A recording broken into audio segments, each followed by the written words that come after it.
plenty of experience. Winter was causing trouble for British Railways. Frost and freezing temperatures were making life difficult for the engines.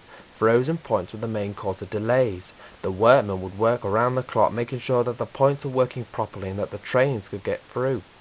But one morning the workmen were struggling at the sheds. William and a little black shunter called Simon were trapped.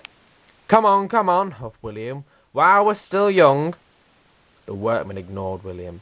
Their main priority was to get Simon out. He was to pull a breakvan special today.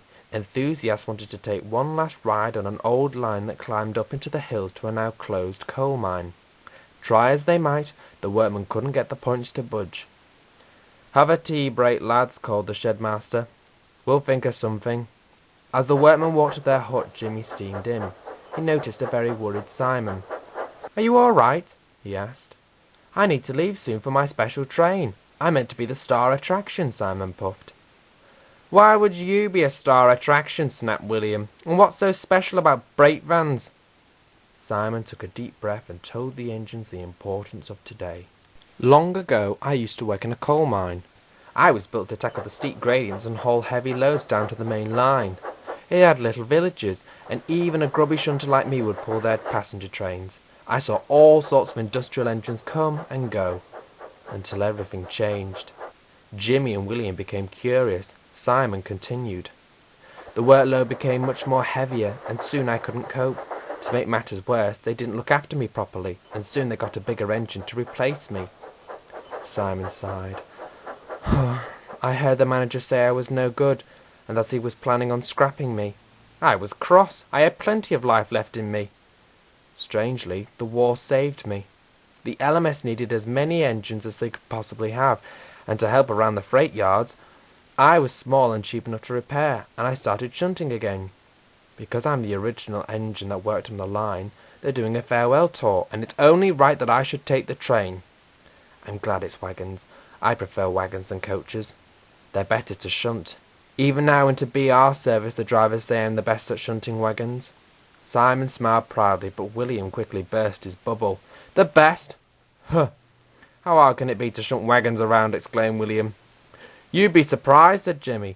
"Even now I still have trouble. Simon knows all about wagons because of his experience." "Anyway, you know nothing about trucks. You've never pulled them," added Simon.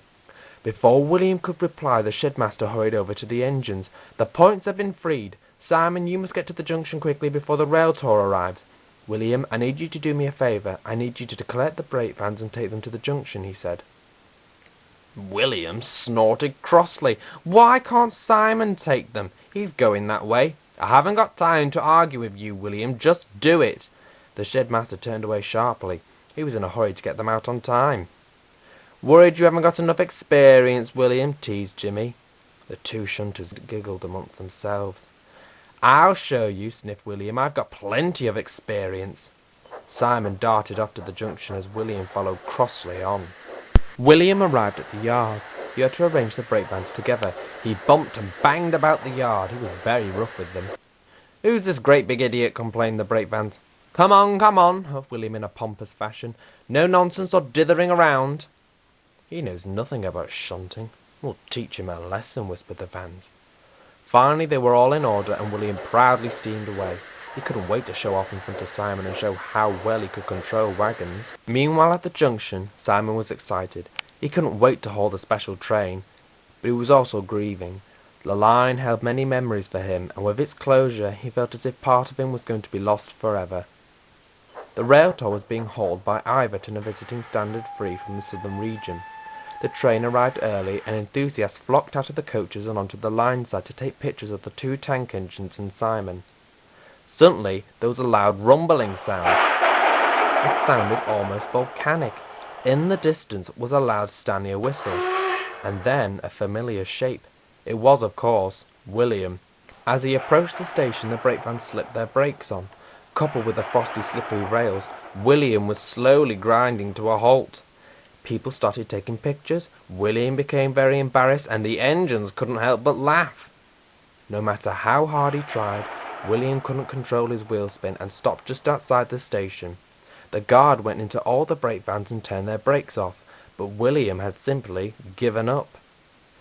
Simon said nothing as he coupled in front of William and pulled the train in. Simon then took charge of the special and triumphantly steamed away.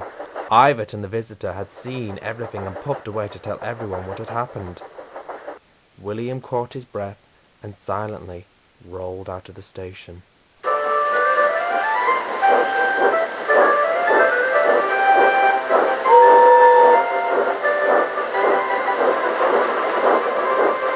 Simon had a lovely day. He had never felt so happy in his life.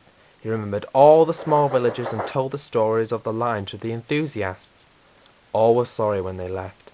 It really was an end of an era for Simon.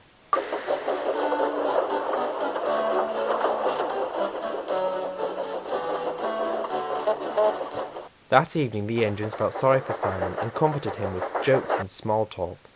It wasn't until William arrived when Simon smiled broadly. He had been delayed by frozen points, but didn't let on about it.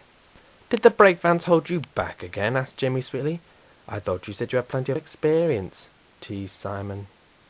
William said nothing and shut his eyes, but the others still chatted about breakvans all night long.